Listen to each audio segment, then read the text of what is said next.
जय हिंद मेरे प्यारे बच्चों। तो आज हम स्टार्ट करते हैं जहां हमने कल बात छोड़ी थी। हम लोग पढ़ रहे थे एनसीईआरटी साइंस क्लास 9th की, और हम लोग पढ़ रहे थे chapter number 5 the fundamental unit of life, जो कि बायोलॉजी सेक्शन से बिलोंग करता है। और हम लोगों ने कल देखा था कि रॉबर्ट हुक ने किस तरह से कॉर्क को देखा था, बेसिकली माइक्रोस्कोप के नीचे कॉर्क की थिन स्लाइस को देखा था, और वहाँ से उन्हें हनी कॉम्ब लाइक स्ट्रक्चर्स देखने को मिले थे, है ना। और उन्होंने अपनी बुक में वो ड्रॉ करके भी बताया था, और उस बुक का नाम था माइक्रोग्राफिया, मैंने आपको बताया था, है ना। उस बुक का नाम था MIC। एक्चुअली ना ये लिखने में प्रॉब्लम इसलिए जाती है क्योंकि माउस से लिख रहा हूँ। मैंने डिजिटल पेन ऑर्डर किया हुआ है, वो जैसे ही डिलीवर होगा तो फिर ये राइटिंग की प्रॉब्लम भी सही हो जाएगी। बट चलिए कोई बात नहीं, आप समझ गए ना। माइक्रोग्राफिया MICROGRAPHIA, है ना। और ठीक है। और हमने क्या देखा था कि उन्होंने, जो हमारे रॉबर्ट हुक साहब थे, 1665 ईयर में देखा था। और साथ में उन्होंने इस जो जो उन्होंने लिटिल रूम से एक स्ट्रक्चर देखे थे, उसको नाम के दिया सेल। और सेल का मतलब क्या होता है लैटिन में? Little room. फिर मैंने आपको लैटिन के बारे में बताया था कि ये बायोलॉजिकल नॉमेनक्लेचर में यूज़ होती है ना। वो हम पढ़ेंगे आगे और भी चीज़ें। और फिर उसके बाद ये बहुत बड़ी चीज़ थी हिस्ट्री ऑफ साइंस में। फिर उसके बाद उन्होंने पहली बार ये पता लगा दिया था कि जो हमारा वो है, जो कोई भी बॉडी है प्लांट की या एनिमल की, वो छोटी छोटी यूनिट से मिलकर बनी हुई है, छोटे छोटे बिल्डिंग ब्लॉक से मिलकर बनी हुई है, जिसका नाम क्या है बेटा? सेल। ठीक है। और फिर उसके बाद हमने एक्सपेरिमेंट किया था जिसमें अनियन पील को देखा था माइक्रोस्कोप के नीचे। और मैंने आपको ये भी बताया था कि माइक्रोस्कोप के नीचे कलर देखने का कारण क्या है? बताओ क्या है? स्टेन। क्या है? स्टेन। और यहाँ पे जिस स्टेन को यूज़ किया गया था उसका नाम क्या था? सेफ्रेनन। ठीक है जी, बताया था मैंने आपको। और क्या देखा था हमने कि कोई कितना भी छोटा अनियन हो, कितना भी बड़ा अनियन हो, हम लोगों को सेम स्ट्रक्चर देखने को मिलेगा, ये ऐसा माइक्रोस्कोप के नीचे। और उसके बाद मैंने आपको बताया था कि जो ये वाला माइक्रोस्कोप है इसे कंपाउंड या फिर सिंपल माइक्रोस्कोप बोलते हैं, जो कि लैब्स वगैरह में भी यूज़ होता है, और हमारे इन दोनों सारे साइंटिस्ट ने भी यही यूज़ किया था। ठीक है। फिर इनके भी पापा आ गए थे, मतलब इन बहुत, देखो क्या है ना, जो साइंस है वो एवर ग्रोइंग फील्ड है, वहाँ पे लगातार लगातार लोग चीज़ें खोजते रहते हैं और नई नई चीज़ें आती रहती हैं, ताकि वो लोग अपनी स्टडीज़ को आसान बना सकें, और दूसरी बात जितनी गहराई में जाके पढ़ सकें और चीज़ों को समझ सकें। बेसिकली जो चीज़ें नॉर्मल आंखों से दिखती नहीं है, वो दुनिया को हम एक्सप्लोर कर सकें, उसके बारे में जान सकें, वो सब किन्हीं के कारण, वो माइक्रोस्कोप के इन्वेंशन के कारण। और मैं जिस माइक्रोस्कोप की बात कर रहा था वो 1940s में आया था, वो कौन सा था? Electron microscope. और मैंने कल ये भी बताया था कि उसको डिस्कवर करने वाले साइंटिस्ट कौन थे, मतलब उसको बनाने वाले साइंटिस्ट कौन थे, याद है आपको? मुझे लगता है याद है, और आपने अपने मन में बोला नॉल एंड रस्का, है ना, बोला ना? Very good. ठीक है। और चलिए, वीकेंड, ये सब तो मैंने आपको बता दिया था, ये हाईलाइटेड पॉइंट्स भी, ये भी बताया था कि लुईन हॉक ने पहला लिविंग सेल खोजा था, और जो अपना रॉबर्ट हुक साहब थे उन्होंने जो खोजा था वो सेल वॉल थी एक्चुअली। ठीक है। उसके बाद रॉबर्ट ब्राउनसन ने न्यूक्लियस खोजा था 1831 में। उसके बाद परकिंजे ने प्रोटोप्लाज्म टर्म को दिया। फिर प्रोटोप्लाज्म को फिजिकल बेसिस ऑफ लाइफ क्यों कहते हैं? क्योंकि बेसिकली प्रोटोप्लाज्म होता क्या है? बेसिकली जो सेल के अंदर फ्लूइड रहता है ना, अगर हम उस फ्लूइड में से न्यूक्लियस को निकाल दें, उस फ्लूइड में से न्यूक्लियस को माइनस कर दें, तो जो बचेगा वो होगा साइटोप्लाज्म। क्या होगा? साइटोप्लाज्म। और अगर हम उसमें सारी ऑर्गेनेलीज को तो इंक्लूड करके रखा था, न्यूक्लियस को हटा देते तो हम साइटोप्लाज्म बोल देते। और वहीं से अगर हम क्या करें, बस अपने उसको हटा दें, क्या बोलते हैं उसको, अपने प्रोटोप्लाज्म न्यूक्लियस को हटा दें तो साइटोप्लाज्म मिलता है, उसमें न्यूक्लियस को ऐड कर दे, मतलब सारी ऑर्गेनली इंक्लूडेड न्यूक्लियस क्या कहलाता है? साइटोप्लाज्म। क्या कहलाता है? साइटोप्लाज्म। आई बात समझ? प्रोटोप्लाज्म, यार मैं क्या बोल रहा हूँ, देखो देखो देखो, मैं तुम लोगों को बताता हूँ। ठीक है। अगर हम बोले प्रोटोप्लाज्म, पी लिख रहा हूँ, ठीक है, समझ जाना, माइनस न्यूक्लियस, न्यूक्लियस के लिए एन लिखता हूँ, protoplasm minus N, protoplasm minus nucleus, protoplasm minus nucleus क्या कहलाता है? साइटोप्लाज्म। क्या कहलाता है? साइटोप्लाज्म। ठीक है। प्लाज्मा का मतलब कोई भी फ्लूइड होता है, सेल के अंदर भर है इसलिए साइटो बोल रहे हैं। ठीक है। उसके बाद ना हम क्या करें, अगर हम लोग अब प्रोटोप्लाज्म को कैसे कैसे डिफाइन कर सकते हैं? हम ऐसे डिफाइन कर सकते हैं, साइटोप्लाज्म प्लस न्यूक्लियस, मतलब साइटोप्लाज्म सारी ऑर्गेनेली तो थी, अब किसको भी इंक्लूड कर दिया, न्यूक्लियस को, तो ये कहलाएगा प्रोटोप्लाज्म। क्या कहलाएगा, और प्रोटोप्लाज्म। और बेसिकली बेसिक जो नीड होती है ना लाइफ के लिए, वो सारी ऑर्गेनेली प्लस न्यूक्लियस होती है, इसलिए प्रोटोप्लाज्म को क्या बोला, फिजिकल बेसिस ऑफ लाइफ। जहाँ भी लाइफ प्रेजेंस है वहाँ पर प्रोटोप्लाज्म मिलेगा। और मैंने यही बताया था कि इस टर्म को देने वाले साइंटिस्ट कौन थे, हक्सले। बेसिकली टर्म को नहीं, उन्होंने स्टेटमेंट को दिया था कि protoplasm is the physical basis of life, और परकिंजे ने कौन सी टर्म कॉइन की थी, प्रोटोप्लाज्म। ठीक है, आप ये चाहें तो लिख भी सकते हैं, है ना, काफ़ी हेल्पफुल है ये। ठीक है, ओके, चलिए। फिर हमने क्या देखा था, सेल थ्योरी के बारे में देखा था, है ना। शीन और शॉन ने दी थी, दोनों अलग अलग थे, अलग अलग जगह पर थे, पर दोनों ने एक जैसी बातें कुछ प्रपोज की, है ना। उसके बाद इसमें मॉडिफिकेशन करने वाले साइंटिस्ट कौन थे, आर वेरकोव थे। उन्होंने बताया था कि प्री एग्जिस्टिंग सेल से ही नए सेल्स अराइज होते हैं। ठीक है, अच्छा, और ये भी बताया था कि जैसे इलेक्ट्रॉन माइक्रोस्कोप की डिस्कवरी हुई 1940 में, ये पॉसिबल हो गया कि हम लोग ऑब्जर्व कर सकें कॉम्प्लेक्स स्ट्रक्चर ऑफ सेल को और कई सारी वेरियस ऑर्गेनेलीज को। ठीक है, अभी यहीं से हमें कंटिन्यू करना है, तो चलिए करते हैं। मैंने आपको यही बताया था कि जो इन्वेंशन हुआ था ना मैग्नीफाइंग लेंसेज का, उसी ने हम लोगों को माइक्रोस्कोपिक वर्ल्ड से मिलाने का काम किया। सोचो, अगर मैग्नीफाइंग लेंस बेसिकली माइक्रोस्कोप बनते ही नहीं, तो आज हम लोग ना बीमारियां जिन कीटाणु के कारण होती हैं, जिन जम्स के कारण होती हैं, उनका पता लगा पाते। अगर पता ही नहीं लगा पाते कि इनके कारण होती हैं, तो हम लोग इलाज भी नहीं ढूंढ पाते।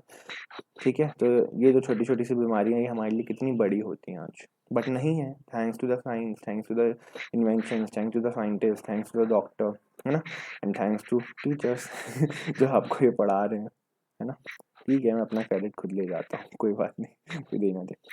अच्छा ठीक है, it is now known that a single cell may constitute a whole organism as in amoeba। Basically एक जो सिंगल सेल है, ठीक है, मैंने आपको कल ये भी बताया था यूनिसेलुलर और मल्टीसेलुलर ऑर्गेनिजम्स होते हैं।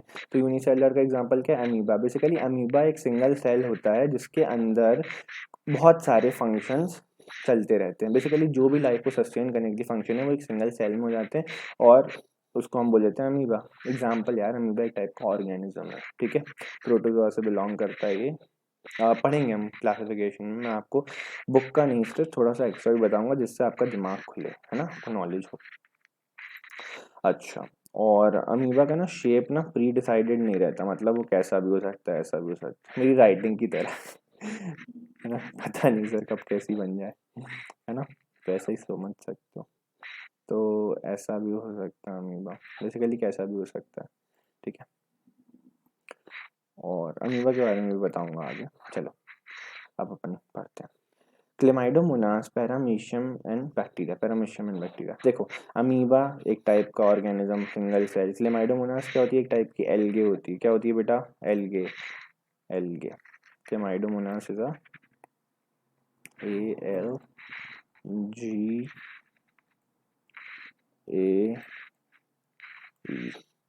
बहुत ही सुंदर लिखा है, इसलिए मैं इसको मिटा दूंगा।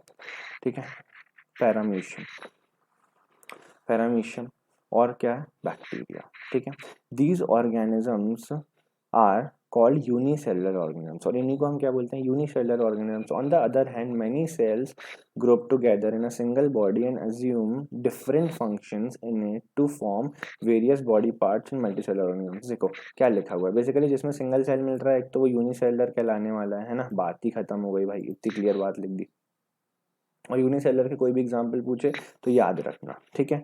वो एग्जाम्पल क्या याद रखोगे, अमीबा, पैरामीशियम, बैक्टीरिया और क्लेमाइडम। और तुम बोलोगे सर रटवा रहे हो सर, याद करने को बोल रहे हो, तो बेटा तुम बताओगे कैसे। तुम्हें मान लो कोई पूछेगा यूनिसेलर ऑर्गेनिज्म क्या होते हैं, तुमने बता दिया सिंगल सेल, ठीक है। अब वो बोलेगा कि अच्छा, अगर मुझे रियल लाइफ में ढूंढना है तो मैं किसके बारे में ढूंढूं, अगर मुझे गूगल पे जाके और पढ़ना है तो मैं क्या सर्च करूं कि मुझे वो मिल जाए, है ना। या मुझे एक बच्चे को दिखाना है कि वो कैसा होता है, तो मैं क्या ऐसी चीज़ पकड़ के ले आऊँ या उठा के ले आऊँ जिससे वो समझ जाए कि ये यूनिसेलुलर। आई ना बात समझ। तो उसके लिए तुम्हें नाम तो पता होने चाहिए, नाम ही नहीं पता होंगे तो क्या कर लोगे, हाँ, ठीक है। अच्छा, ऑन द अदर हैंड, ये मैंने आपको बताया था, जो दूसरी साइड, मतलब कि दूसरे टाइप के ऑर्गेनिज्म हैं जिनके पास क्या है ना, जिनके पास, जिनकी बॉडी में कई सारे सेल होते हैं, और वो कई सारे सेल्स मिलते हैं, एक सिंगल बॉडी को बनाते हैं, कई सारे फंक्शंस परफॉर्म होते हैं, उसमें अलग अलग बॉडी पार्ट्स बनते हैं, और वो क्या कहलाता है, मल्टी सेलर ऑर्गेनिज्म। क्या कहलाता है, मल्टी सेलर ऑर्गेनिज्म। चलो अच्छा, ये यहाँ पे बात आई। चलो मैं तुम लोगों को एक चीज़ बता रहा हूँ। देखो हमारा अगला चैप्टर है टिश्यूज, बट मैं तुम लोगों को एक बेसिक चीज़ समझा देता हूँ, ठीक है। सेल सेल कई सारे सेल मिल जाएंगे तो वो क्या फॉर्म करेंगे, टिश्यू। अच्छा चलो मैं ना इसको कोड वर्ड में लिखता हूँ, ठीक है। जैसे आप लोग भी बोलते होगे ना कोड वर्ड में, बीसी।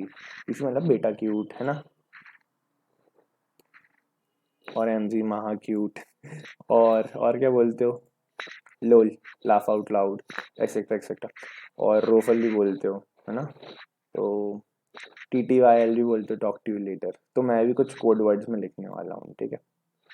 तो जैसे मैंने लिखा सी, तो सी फॉर सेल, ठीक है। कई सारे सेल मिल गए, क्या बनाएंगे, एक टिश्यू। क्या बनाएंगे, टिश्यू, ठीक है। टिश्यूज से क्या बनेगा, याद रखना, cell performing different same function. मतलब हो सकता है कि सेल अलग अलग टाइप के हों, लेकिन उनका फंक्शन कैसा होना चाहिए, सेम। तो जब सेम फंक्शन के सेल कई सारे मिल जाते, सेम फंक्शन परफॉर्म करने वाले सेल कई सारे मिल जाते हैं, तो क्या बनाते हैं बेटा, टिश्यू। फिर ऐसे ही जब कई सारे टिश्यू मिलते हैं तो क्या बनाते हैं, ऑर्गन। क्या बनाते हैं, ऑर्गन। क्या बनाते हैं, ऑर्गन, ठीक है। तो मैं लिख देता हूँ यहाँ पे ओ, दैट इज ऑर्गन, ठीक है। और फिर ऑर्गन से क्या बनते हैं, अब देखो कई सारे ऑर्गन जब मिल जाते हैं ना, और वो एक साथ काम करते हैं, एक टाइप का काम नहीं करते, मतलब एक साथ काम करते हैं कोऑर्डिनेटेड वे में, तो वो क्या बनाते हैं, ऑर्गन सिस्टम। क्या बनाते हैं बेटा, ऑर्गन सिस्टम, ठीक है, ओएस। और फिर बस कई सारे ऑर्गन सिस्टम बनते हैं, तब जाके एक मल्टी सेलुलर ऑर्गेनिज्म बन जाते हैं। मल्टी सेलुलर भी तुम बोलोगे कि सर इतने जरूरी थोड़ी ना, प्लांट्स में ऑर्गन्स कहाँ होते हैं, है ना, प्लांट्स में तो टिश्यूज ही होते हैं, हम ऑर्गन सिस्टम नहीं देखते वहाँ पे। बट मैं ये बोल रहा हूँ कि जो जैसे हम हैं, है ना, हम बहुत बड़े बहुत कॉम्प्लेक्स और बहुत ज़्यादा ऑर्गन्स वाले इंसान हैं, है ना, मतलब ऑर्गेनिज्म है, इसमें एक टाइम पे कई सारी एक्टिविटीज चल रही होती हैं, और उन सबको कैरिड आउट करने के लिए डिफरेंट टाइप के ऑर्गन सिस्टम काम कर रहे होते हैं। आ रही है बात समझ, हाँ या ना, है ना। चलो ठीक है। तो ये याद रखना, जब ग्रुप ऑफ सेल्स मिलते हैं परफॉर्मिंग सेम फंक्शन, तब क्या बनते हैं, टिश्यूज। फिर कई सारे टिश्यूज मिलते हैं, क्या बनता है, ऑर्गन। जब कई सारे ऑर्गन्स मिलकर एक साथ काम करते हैं, क्या बनता है, ऑर्गन सिस्टम। जब ऑर्गन सिस्टम्स बनते हैं, तब जा मिलते हैं, तब जाके क्या बनता है, एक ऑर्गेनिज्म। आई ना बात समझ, ठीक है। चलो जी next, some such as fungi, plants and animals. देखो मैंने अभी बताया था कि ऑर्गन सिस्टम तुम लोगों को देखने मिलेंगे हायर एनिमल्स में, जैसे हम हैं, है ना, एलिफेंट्स हैं, डॉग्स, बेसिकली जो विकसित हैं, डेवलप्ड हैं जो काफ़ी, ठीक है। लेकिन ये आपको फंजाई में, फंजाई प्लांट है ना, एक टाइप का फंजाई प्लांट होता है, किंगडम प्लांट से बिलोंग करता है, इसमें आपको ऑर्गन सिस्टम देखने को नहीं मिलेंगे, इसमें टिश्यूज ही देखने को मिलेंगे, plant. Can you find out the names of some more unicellular organisms, yes, ठीक है। तो मैं आपको कुछ बताता हूँ। तो प्लाज्मोडियम, यू नो प्लाज्मोडियम क्या होता है, प्लाज्मोडियम आप लोगों को ने एक बीमारी का नाम सुना होगा, मलेरिया, सुना है, सुना ही होगा, ठंड लग के बुखार आता है उसमें, ठीक है। और ना अभी जैसे कोरोना का टाइम चल रहा है, तो एक दवाई बड़ी फेमस हो रही है, क्लोरोक्विनीन, है ना। तो वो जो दवाई है वो भी किसके ट्रीटमेंट में यूज़ करी जाती है, मतलब ऑब्वियसली मलेरिया। और मैं आपको एक बात बताता हूँ, तो जो मलेरिया हो रहा है ना, वो किसके कारण होता है, मलेरिया किसके कारण होता है, वो होता है एक यूनिसेलुलर ऑर्गेनिज्म जिसका नाम है प्लाज्मोडियम। क्या है, प्लाज्मोडियम, ठीक है। और उसके बाद ना आप लोग जब वाइड वी फॉल पढ़ेंगे ना अपन, तब अपन उसमें कई सारी डिजीज के बारे में देखेंगे, और सारे ऑर्गेनिजम्स के नाम जानेंगे जो कि यूनिसेलुलर जो कॉज करते हैं, ठीक है। अच्छा, ये बताने को हम कई सारे नाम बता, जैसे एक एक होती है अब ना, जैसे एंटीबायोटिक जो सबसे पहली डिस्कवर हुई थी, ठीक है, उसको डिस्कवर करने वाले कौन साहब थे, अलेक्जेंडर फ्लेमिंग साहब थे। उन्होंने 1828 उन्होंने सॉरी 1928 या 1929 के आसपास उसे डिस्कवर किया था। और कुछ बुक्स कहती हैं 28, कुछ बुक्स कहती हैं 29, बट इसी के आसपास उन्होंने डिस्कवर किया था। और एंटीबायोटिक उन्होंने डिस्कवर कर दी थी, और उन्होंने जिस फंजाई का यूज़ करके वो करी थी उसका नाम था पेनिसिलिन। क्या नाम था? पेनिसिलिन। आई बात समझ आपको? तो पेनिसिलिन भी क्या है, यूनिसेलुलर ऑर्गेनिज्म है, उसने क्या दिया, एंटीबायोटिक दिया। देखो अब बोलोगे एंटीबायोटिक क्या होती है, चलो अब बात खुल गई है तो मैं बता देता हूँ। एंटी का मतलब होता है अगेंस्ट। क्या मतलब होता है मेरे प्यारे बच्चों? अगेंस्ट। ठीक है, बायोटिक मतलब लाइफ। तो बेसिकली जो लाइफ के अगेंस्ट काम करे वो होती है एंटीबायोटिक। अब हमारी लाइफ के अगेंस्ट काम करती है एंटीबायोटिक, खाते हो मर जाते हो, ऐसा होता है क्या? है ना? ऐसे ही होता है? नहीं। क्या होता है, वो काम करती है बेसिकली। एंटीबायोटिक ऐसे केमिकल्स होते हैं जो किसी भी जर्म कॉजिंग, चाहे वो बैक्टीरिया हो चाहे कुछ और हो, है ना, मेनली बैक्टीरिया ही होता है। तो वो केमिकल जो रहते हैं वो बैक्टीरिया की ग्रोथ को प्रिवेंट करते हैं, या बैक्टीरिया जो आ चुके हैं एक तो ग्रोथ रोकेगा, साथ में उन्हें मार भी देगा। आई बात समझ? है ना? चलो अच्छा, every multicellular organism has come from a single cell. How? Basically ना देखो, जो भी मल्टीसेलर ऑर्गेनिज्म है वो एक सिंगल सेल से ही डेवलप होता है। ठीक है, ये बहुत खूबसूरत बात है बायोलॉजी की। आप देखो, ठीक है, जैसे ना हम लोग भी, आज मैं इतना बड़ा हो गया हूँ, है ना, आप भी काफी बड़े हो गए, बचपन में छोटे हो गए, ठीक है। उससे भी पहले जब आपका बर्थ नहीं हुआ था, आप लोग किसके अंदर थे? अपने मम्मी और पापा के अंदर थे। आपके पापा के अंदर आप स्पर्म के रूप में थे और मम्मी के अंदर ओवम के रूप में थे। जब ये दोनों सेल्स मिले, ठीक है, रिप्रोडक्शन की प्रोसेस हुई, जब ये दोनों सेल्स मिले तब जो स्ट्रक्चर बना वो था जायगोट। वो एक सिंगल सेल स्ट्रक्चर था जायगोट। फिर जायगोट में डिवीजन होते गए होते गए होते गए, कुछ टाइम बाद बना एम्ब्रियो। फिर एम्ब्रियो में डेवलपमेंट हुआ और सेल डिवीजन हुआ, और फिर जाके एक ऑर्गेनिज्म बन गया। लेकिन सब आया कहाँ से? मैं फिर से शॉर्ट फॉर्म में लिखूँ। स्पर्म एक सिंगल सेल था, ओवम एक सिंगल सेल था, इन दोनों मिले और इन्होंने ही एक सिंगल सेल बनाया, उसका नाम था जायगोट। ठीक है, जायगोट। फिर जायगोट में फर्दर सेल डिवीजन हुआ और क्या बना? Embryo.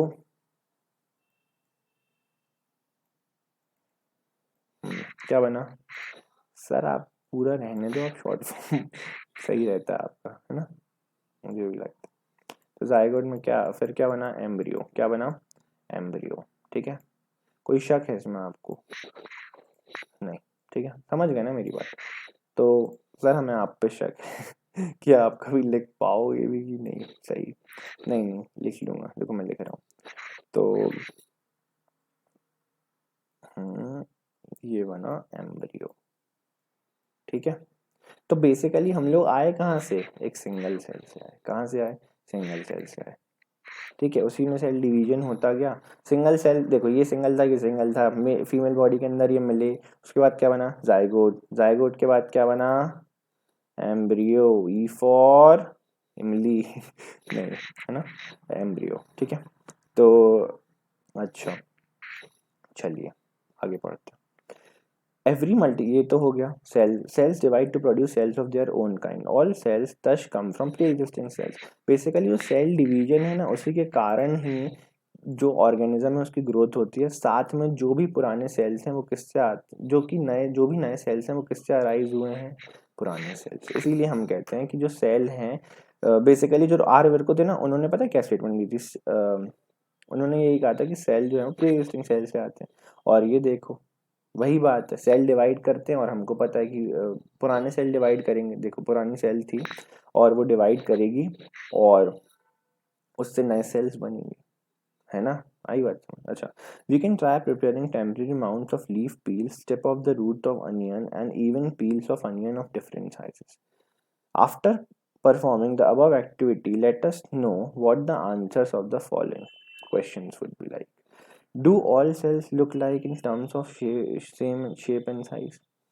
Do all cells look alike in structure? Could we find differences among cells from different body parts of a plant? This similarities, what similarities should be found? अच्छा, देखो इन्होंने बोला कि ना आप क्या करो, तीन अलग अलग माउंट्स बनाओ। लीफ पील लो एक, लीफ पील, ठीक है, उसके बाद क्या, टिप ऑफ अनियन रूट ले लो, है ना, और क्या ले लो, अनियंस के अलग अलग पील्स, अलग अलग साइजेस के छोटे छोटे वो काट लो। ठीक है, और ना हम लोग को बताना है, इन सारे क्वेश्चन का आंसर देना है। ठीक है, तो हम एक एक करके देते हैं। Some organisms can also have cells of different kinds. देखो जो तुम अनियन रूट टिप सेल्स को देखोगे ना, उन सब में इन सब में तुम लोगों को सिमिलैरिटी देखने वाली, इसमें भी सिमिलैरिटी होगी, इसमें भी सिमिलैरिटी होगी, इसमें भी सिमिलैरिटी होगी। सबका स्ट्रक्चर तुमको जो दिखेगा वो ऐसा ही कुछ दिखेगा, ठीक है, समझ गए बात को। हाँ सेम साइज के देखेंगे, सेम शेप के देखेंगे, और ना उनका स्ट्रक्चर भी काफ़ी हद तक एक सा दिखेगा। और हाँ हल्के से हम लोग डिफरेंस फाइंड कर सकते हैं, बहुत थोड़े से, ठीक है, क्योंकि ना जो लीफ वाले जो सेल होंगे ना, वो तुम लोगों को इस पैटर्न में थोड़े से अरेंज नहीं कर, मतलब ऐसे पैटर्न, थोड़े से अलग पैटर्न में अरेंज करते हुए देखेंगे। उनका शेप थोड़ा सा अलग होगा, बट लगभग इसके जैसा ही होगा। अच्छा अब मैं बताता हूँ, some organisms can also have cells of different kinds. जो कुछ ऑर्गेनिजम्स हैं उनमें डिफरेंट काइंड के सेल्स भी मिल सकते हैं। Look at the following pictures depict some cells from the human body. जो ह्यूमन बॉडी है ना, उसमें पता है उसमें ना कई सारे टाइप के सेल्स हम लोगों को देखने मिलते हैं। अप्रोक्सीमेटली 200 से 300 तरह के सेल्स देखने को मिलते हैं हमारी बॉडी में। देखो स्मूथ मसल सेल अलग होता है, ठीक है, ये जो मसल सेल है ना, यही 3 टाइप के होते हैं, smooth muscle cell, striated muscle cell, ठीक है ना। ये मसल सेल्स ही 3 तरह के हमको देखने मिलते हैं। और ब्लड सेल्स में भी हम लोगों को WBC देखने को मिलते हैं, RBC देखने को मिलते हैं। और आपको आश्चर्य होगा, WBC के ही 5 सब टाइप होते हैं, 5 तरह के तो WBC ही मिलते हैं हमको, ठीक है। फिर नर्व सेल हमको देखने को मिलता है, ओवम, स्पर्म, बोन सेल और फैट सेल्स। अच्छा अब जैसे ना, और ना दूसरी बात ये है, इनका शेप भी अलग है, साइज भी अलग है। इसका रीज़न क्या है? देखो सब एक दूसरे से सिमिलर दिख रहे हैं क्या? नहीं, अलग अलग है, क्योंकि इन सबको अलग अलग फंक्शन परफॉर्म करने हैं, तो ये अलग अलग से हैं। अच्छा उसके बाद जो नर्व सेल है ना, उसके बारे में एक खास बात है, ये है longest cell of the body. क्या है? हमारी बॉडी में लॉन्गेस्ट सेल जो है वो कौन सा है? नर्व सेल, NC, है ना, शॉर्ट फॉर्म में लिखूंगा। NC मतलब नर्व सेल। नानी क्यूट मत बोलना, ठीक है, नर्व सेल, है ना। अच्छा the shape and size of the cells are related to the specific function they perform, ठीक है। देखो मैंने अभी बताया आपको कि जो शेप है और साइज है सेल का, वो डिपेंड करता है कि वो कौन सा स्पेसिफिक फंक्शन परफॉर्म करते हैं। Some cells like amoeba have changing shapes. In some cases, the cell shape could be more or less fixed and peculiar for a particular type of cell. For example, nerve cell have a typical shape. देखो वही ये कहना चाह रहे हैं आपका कि जो हर एक सेल है उसका एक स्पेसिफिक शेप और साइज होता है, और ये डिपेंड करता है वो किस फंक्शन को परफॉर्म कर रहा होता है। लेकिन कुछ सेल है अमीबा, याद है मैंने आपको यहाँ पे ही बना के दिखाया था कि अमीबा कैसा भी हो सकता है ना, बदलता रहता है अपना शेप, मेरी राइटिंग की तरह ये भी बताया, मतलब अजीब सा, मतलब कुछ भी शेप का हो सकता है, ठीक है। उसका रीज़न ये है, उसका रीज़न नहीं बताता हूँ, उसका रीज़न नहीं पता है आपको? अगर आपने ध्यान से पढ़ा हो तो 7th क्लास की बुक में दिया होगा। उसका रीज़न ये है, जो अमीबा है ना, वो जिस प्रोसेस से फूड लेता है उसे हम सूडोपोडिया बोलते हैं, ठीक है। उससे वो आगे मूवमेंट भी करता है, सूडोपोडिया उससे वो फूड भी लेता है, ठीक है। तो जब वो फूड को एनगल्फ करता है ना, तब उसका शेप बदल जाता है। देखो ये जैसे ये फूड का पार्टिकल है, और यहाँ पे अपना प्यारा सा छोटा सा मुन्नू सा अमीबा है, ठीक है। तो ना ये ऐसे अमीबा इसको एंगल्फ करेगा,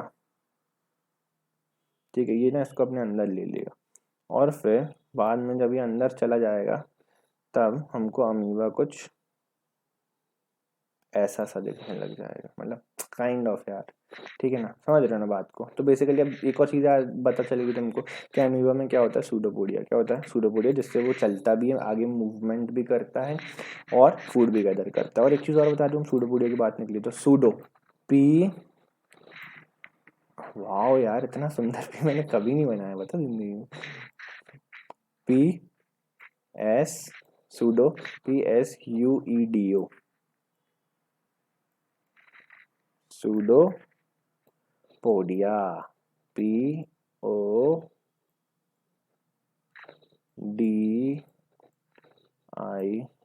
पोडिया, है ना, सूडोपोडिया। बहुत ही सुंदर हैंड राइटिंग में बता दिया जाएगा।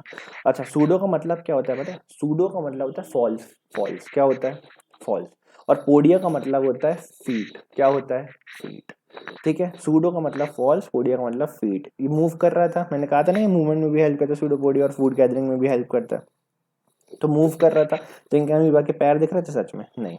और अपन को मूव करने में क्या हेल्प करते हैं? पैर। तो बेसिकली वही बोलना चाह रहे हैं, वही लिखा हुआ है ये यहाँ पर, और इन्होंने बताया हमको कि सूडोपोडिया मूवमेंट में हेल्प करे इसलिए नाम दिया पोडिया। फिर नकली है, पैर तो असली है नहीं, इसलिए सूडो। सूडो का मतलब होता है false.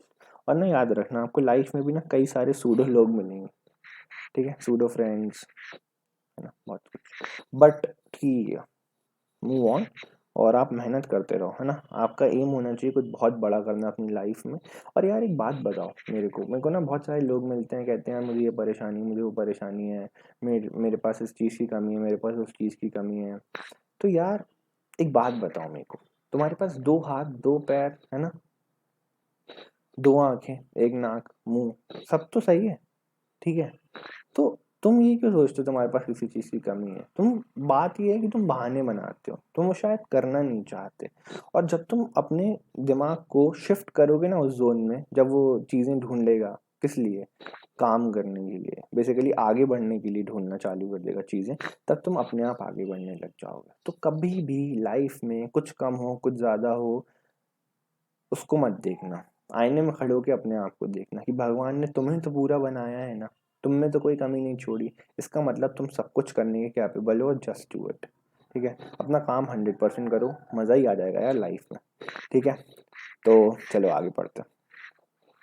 In some cases the cell shape would be more और लेस फिक्स्ड, और बेसिकली जो नर्व सेल होता है ना उसका शेप हमेशा फिक्स रहता है। और इसके बाद मैंने एक चीज़ और बताई आपको, ये क्या होता है? Longest cell. ठीक है, लॉन्गेस्ट सेल। नर्व सेल कैसा होता है? Longest cell. ठीक है, अच्छा, each living cell has the capacity to perform certain basic functions that are characteristic of living forms, all living forms। अच्छा, देखो जो हर एक लिविंग सेल है उसकी कैपेसिटी होती है एक स्पेसिफिक फंक्शन को, सर्टेन बेसिक फंक्शन को परफॉर्म करने के लिए। ठीक है, जो कि हर एक लाइफ फॉर्म में हमको देखने मिलता है। How does a living cell perform these basic functions? अच्छा, अब देखो हमारे सामने क्वेश्चन आता है कि कैसे वो छोटू सा सेल, इट्टू सा सेल, चुन्नू सा सेल जो है वो कैसे परफॉर्म करता है इन सारे बेसिक फंक्शंस को। तो अब हम ढूंढेंगे इसी क्वेश्चन का answer. We know that there is a division of labour in multicellular organism as human beings. अच्छा, अब डिवीजन ऑफ लेबर का मतलब ये है कि तुम्हारे पास अलग अलग ऑर्गन्स हैं जो अलग अलग काम करते हैं। ठीक है, हार्ट का काम है ब्लड पंप करना, लिवर का काम है बाइल जूस को, बेसिकली उसके भी देखो डाइजेशन में भी हेल्प करता है लिवर, और भी कई सारे चीज़ों में हेल्प करता है, टॉक्सिक सब्सटेंस को रिमूव करने में हेल्प करता है। बट क्या हार्ट टॉक्सिक सब्सटेंस को रिमूव करने में डायरेक्टली हेल्प करता है? आई बात समझ? ठीक है, उसके बाद लंग्स का एक स्पेसिफिक काम है एयर का एक्सचेंज कराना। ठीक है ना, समझ में आ रही है मेरी बात? स्पेसिफिक काम है, ब्रीदिंग में हेल्प करते हैं हमको, रेस्पिरेशन में हेल्प करते हैं। अच्छा, मतलब हर एक ऑर्गन का क्या है? एक अलग काम।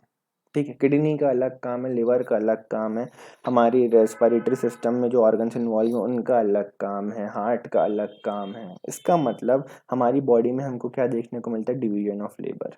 क्या मिलता है? Division of labour. अच्छा, ठीक है, हर एक मल्टीसेलुलर ऑर्गेनिज्म में देखिएगा, this means that different parts of the human body perform different functions. सीधी बात है, जो मैंने आपको बताया वही लिखा हुआ है। एक बात बताओ, तुम लोग सोचते हो कि सर आप तो पहले ही बता देते हो और वही आगे लिखा रहता है, तो एक बात बताओ, बदल जाएगा क्या? जो है वही रहेगा ना। तुम खुद सोच सकते हो कि तुम्हारी बॉडी में कौन से डिफरेंट फंक्शंस हो रहे हैं, तुम्हें खुद पता लग जाएगा। ठीक है, और वही यहाँ लिखा होगा। बुक भी तो इंसान ने लिखी है। The human body has a heart to pump blood, a stomach to digest food and so on, है ना।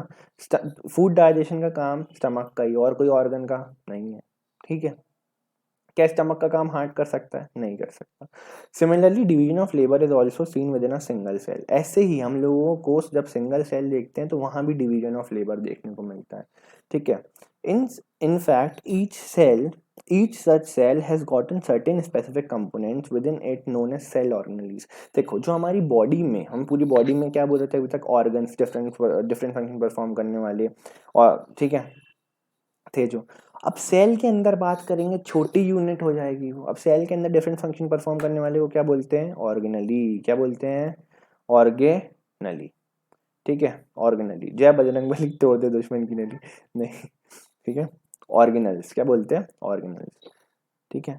Each kind of cell organelle performs a specific function, और ना हर एक सेल ऑर्गेनल परफॉर्म करता है एक स्पेसिफिक फंक्शन को, such as making new material in the cell, clearing up the waste material from the cell and so on. देखो हमारी body में वेस्ट मटेरियल रिमूव के लिए किडनी काम करती है, ठीक है, लेकिन सेल की किडनी होती है क्या? नहीं, सेल में एक अलग ऑर्गेनली है जो कि सब्सटेंस को, वेस्ट मटेरियल को क्लियर करने के लिए हेल्प कर रही है, बाहर निकालने के लिए हेल्प कर रही है, नया मटेरियल बनाने के लिए भी हेल्प कर रही है, ठीक है। अलग अलग ऑर्गेनलीज हैं सेल के अंदर, और हम सारी एक एक करके बहुत अच्छे से पढ़ेंगे, ठीक है, ताकि आपके कॉन्सेप्ट क्लियर हों और आपको सब याद रहे, और आप किसी को भी एक्सप्लेन करो ना तो उसको लगे हाँ यार बंदे ने कुछ पढ़ा है, मतलब अच्छा, ठीक है।